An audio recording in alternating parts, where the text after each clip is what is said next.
Hey guys welcome back to my channel কাহিনী স্পাইল। তো এই যে স্নান করলাম 3:30 বা কটা বাজে এখন, 3:30 না 4টে, 3:30। আর আজকে ওই বাড়ি যাবো যেহেতু স্যাটারডে, আর আজকে মেয়ের নাচ আছে, আর কালকে একটা স্পেশাল কাজ আছে, সেটা তোমাদের সাথে অবশ্যই শেয়ার করব। তার জন্যই আরও কালকে থাকবো, না তো কালকে চলে আসতাম। আর পরশুদিন মেয়ে স্কুল যাবে কি না বুঝতে পারছি না, কারণ ওদের এখনো রুটিন দেয়নি। এবার রুটিন না দিলে আমি ওর বই কি করে নেব, আর কি বাড়িতেও তো আসতে পারবো না কালকে রাতে, খুব প্রবলেম হবে। মানে কালকের দিনটাই হয়তো অফ যাবে। আর এখন এখানে প্রচুর জামা কাপড় নিয়ে বসেছি, ওই ঘরেও কিছু আছে, আগের দিন তো গুছিয়েছি, তোমাদের ব্লগে দেখালাম। আর এখানে বেড কভার আছে, ওখানে তুতাইয়ের জামা কাপড় পাঠাতে হবে, যেটা কিনা তুতাই মুম্বাইতে ছিল, এখন ও মুম্বাইতে নেই, মুম্বাই থেকে আমাদের এদিকে চলে এসছে, মানে কলকাতার দিকে। তো ও যেহেতু বাড়িতে এই মুহূর্তে আসতে পারছে না, তো আমার দাদা কালকে যাবে ওকে কিছু জামা কাপড় দিতে। প্রত্যেকটা জামা কাপড়ে কালি ঝুলি মাখিয়ে ফেলেছে, আর যেহেতু মানে ওরকম পরে না, খুব অসুবিধা হচ্ছে, বলছে আমি বাড়ি যেতে পারছি না, আমি কদিন পরে বাড়ি যাব, তুমি আমাকে কটা জামা কাপড় পাঠিয়ে দাও। তো তার জন্য এগুলো ঠিকঠাক করতে বসলাম। আর বলছি জুতো, pant, full pant, half pant, গেঞ্জি, জামা সব পাঠিয়ে দাও।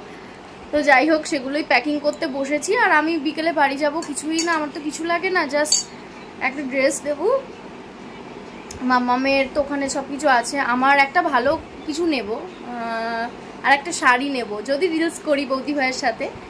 তো তাই চলো আগে ব্যাগপত্র গুছিয়ে নিই, তারপরে তোমাদের সাথে দেখা হবে। জাস্ট অবস্থা আমার কি বলবো, এখন বাজে 5:10, এখন কাজ কমপ্লিট করলাম, টোটাল কাজ কমপ্লিট করে নিলাম। তোমাদের সাথে দেখা হলে মানে দেখানোর উপায় ছিল না আর কি, অত ফোন ধরে কাজ হয় না, এই ঘরে ওই ঘরে ছুটোছুটি করছিলাম, আর অনেক লেটও হয়ে যেত, মাথা ব্যথা করছে, মানে একবার এসিতে একবার গরমে, মানে এরকম করছিলাম। তো রাজ্যের জামা কাপড় পরেছিল, একটা মাস বাড়ি ছিলাম না, বুঝতে পারছো এমন অবস্থা। আর আমার দেখোছো এই কদিন বাড়ি ছিলাম কোনো গোছানো ছিল না, যেই আজকে যাব ভাবলাম গুছিয়ে রেখে তারপরে যাব, এরকমই হয় আমার। তো মেয়েটা তো ঘুমিয়ে পড়েছে, এখানে 5:30টার মধ্যে বেরোবো, তো ওকে ডাকবো আর একটু ঘুমাক, আর আমি 10 মিনিট রেস্ট করি। তো মানে আমার কাজ করতে, মানে কি বলবো, এইসব কাজে আমার টাইম লাগেই না, 10 জনের মতো আমি একা কাজ করে নিতে পারবো, ওই ভাজ টাজ এরম ইচ্ছা করে করি না মাঝে মধ্যে, কিন্তু রান্না যদি বলো আমি পারবো না।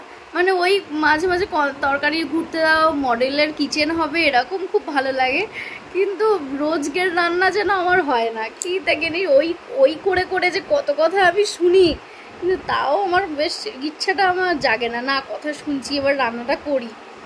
তো একদিন তো করতেই হবে, যখন সংসারের চাপ আমার ঘাড়ে এসে পড়বে, মাম্মামের চাপ পড়বে, তো বানাই না বানাই, একেবারে যে বসে থাকি তা না, মোটামুটি সব কিছু পারি, তবে আমার রান্না আমার নিজের ভালো লাগে না, প্রথম কথা।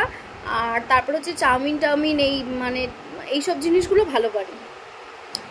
তো চলো, আর 2টো ব্যাগ হয়েছে দেখাই তোমাদের, দাঁড়াও, যে 2টো ব্যাগ হয়েছে, এটা তুতাইয়ের ওখানে যাবে, আর এটা হচ্ছে আমার, এতে কিছুই না, 2-3টে কুর্তি নিলাম ওই বাড়িতে রাখার মতো, কারণ আসা যাওয়া করতে হয়, তো ওই বাড়ি কুর্তিগুলো দেখলাম একটাও নেই, সব আমি পরে পরে এই বাড়িতে চলে এসেছি।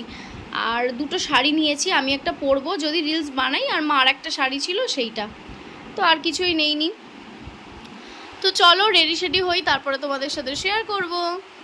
তো আমি রেডি হয়ে গেছি, আর মাম্মামও দেখো এখনও রেডি হয়ে গেছে, মানে ঘুম থেকে উঠেই জামা প্যান্ট পরে নিয়েছে। তো চলো এবার প্রথমে ব্যাগগুলো বাড়িতে রাখবো, তারপরে ওখান থেকে নাচের ক্লাসে যাব।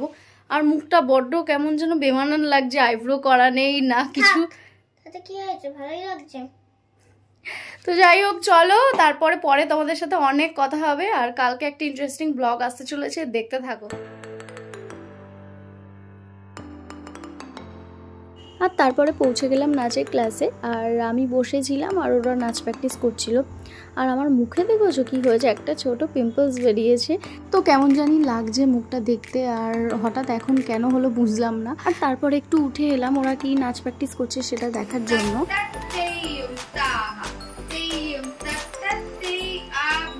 আর ফুলগুলো কি সুন্দর লাগছে তাই না, একদম তরতাজা ফ্রেশ ফুল। তো আমাদের বাড়ির ছাদেও জানো তো কি সুন্দর বেল ফুল হয়েছে, আর আমি তুলে তুলে না ঘরে সেগুলো রেখে দিই। মানে আমার বেল ফুল গন্ধ এত ভালো লাগে যে আমি মানে মনটাই বেশ অন্যরকম লাগে, খুব ভালো লাগে বেল ফুলের গন্ধ। আর এখানে দেখো ওরা নাচ প্র্যাকটিস করছে, আর পিউ ভীষণ হাতে ধরে ওদের নাচ শেখায়।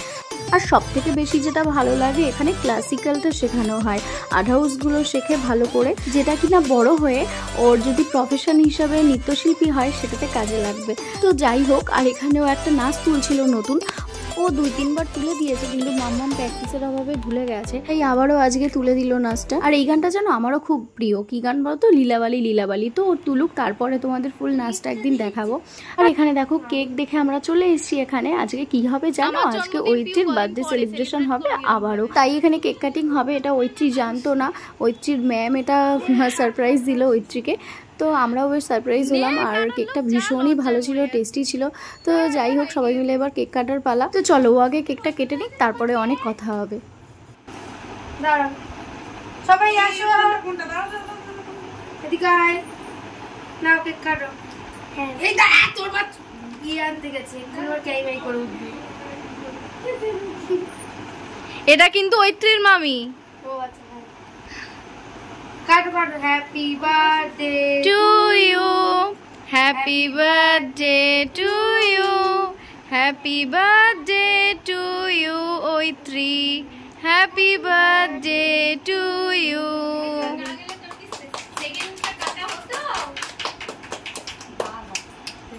এবার নাও তোলো, খাইয়ে দাও ঐত্রীকে, তুমি দাও সবাইকে, পিউ দিদিকে দাও, আগে পিউ দিদিকে দাও, পিউ দিদিকে দাও, বান্ধবীদের দেবে না আগে আন্টিকে দাও, তুমি ওই আন্টিকে দাও।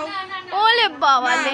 তো বেশ ভালোই লাগলো বলো, দেখবে তখন খুব মজা হয়, নিজেকে খুব স্পেশাল মনে হয় যখন অন্য কেউ তোমার বার্থডে মনে করে তোমাকে সারপ্রাইজ দেয়, তোমাকে খুব স্পেশাল ফিল করায়। তো জিনিসটা অন্যরকমই হয়ে যায় ব্যাপারটা। আর এখানে ভীষণই মজা হলো। আর আমি বলছি ভাগ্যিস আমি আসলাম আজকে ক্লাসে, না এলে তো আমার কেক খাওয়াটাই মিস হয়ে যেত। তো আমি এত কেক খেতে ভালোবাসি, ভীষণ ভীষণ কেক খেতে ভালোবাসি, মানে আমাকে যদি ফুল কেক দিয়ে বসিয়ে দাও আমি সারাক্ষণ কেক খাবো। আর আমার মেয়ে হয়েছে পুরোই অপোজিট, ও কেক খেতে একদম ভালোবাসে না, খায় সামান্যটুকু আর বেশি খায় ওই ক্রিমটা। বাট আমি হয়েছি ভীষণ কেক খেতে ভালোবাসি। তো চলো এবার একটু বসা যাক ঘরে। আর দেখো বলতে না বলতে কেক নিয়েই বসে পড়েছি। প্রথম ধাপ আমার খাওয়া হয়ে গেছে, আর সেকেন্ডটা মেয়ের যেটুকু ছিল সেটুকু আমাকে দিয়ে দিল, আমি সেটা খাচ্ছিলাম। আর এখানে সবাই মিলেই খাচ্ছিলাম কেকটা, আর ভীষণ টেস্টি কেক ছিল। আমার এখন কি হয়েছে যে ঘরের কেক খেতে খেতে, মানে হোমমেড কেক খেতে খেতে বাইরের দোকানের কেক আমার আর ভালো লাগে না। মানে বাইরের দোকানের কবেকার রেখে দেয়, আর ওই কেকের যে ব্যাপারটা মানে ড্রাই হয়ে যায়, কেকের বেসটা একদমই বাজে লাগে খেতে, যার জন্য এখন আমি হোমমেড কেকটাই বেশি প্রেফার করি। তো তোমরাও যারা কেক খেতে চাও তো এই আন্টির সাথে যোগাযোগ করো, ভীষণ ভালো কেক বানায়, তোমাদের পছন্দ হবে আশা করি, ভীষণ ভালো কেক বানায়। তো আমি তো খেয়ে নিলাম, খেয়ে দিয়ে তারপরে বাড়িও চলে এলাম। আর আধিরা আর ঐত্রী খুব ভালো বন্ধু ওরা, তো যেহেতু কাছাকাছি বাড়ি আমাদের, তো অনেক দিনের পরে ওরা বেশ এরকম টাইম কাটালো, একটু খেলাধুলা করে নিল। আর তারপরে যেহেতু ওদের বাড়িটা একটু দূরেই, তো বাড়ি যাবে বলে তাড়াতাড়ি বেরিয়েও যাচ্ছে দেখো। তো চলো আজকের ব্লগটা এইটুকুই থাকলো, নেক্সট ব্লগে দেখা হবে। তো এভাবেই সাথে থেকো, পাশে থেকো, আর সাবস্ক্রাইব করতে থাকো। তো বাই।